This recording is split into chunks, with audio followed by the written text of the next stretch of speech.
भैया पा लगी। खुश रहो भैया खुश रहो। और कैसे आयो? अरे कुछ नहीं अटिया सर में क्यों बाहुबली खिया भी आता करे हो का? हाँ भैया हाँ काहे का भा? अरे तो हुआ कहाँ जाए फंस गए भैया, वो के दोहा ब्याह हुआ तो बाय हम कहा जाए बताए नहीं, नीक नीक लड़की जिंदगी रेगा हो जी। बहुत सही करे बेटा बताए थे, अब जाता है तुरंत हमका मना कह के आई बाय। यही कहीं कहन बताए दी भाई। हाँ ठीक है चलो तो सथवे चलते हैं सर। चलो बैठो।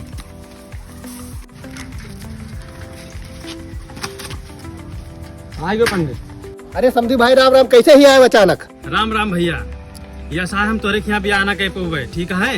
मत दोहा सोहा लड़का के बिया यार गए देखियो बतायो नहीं तो कहो भैया के बता दीन, नहीं तुम्हारे जिंदगी रहेगा कह देते हो।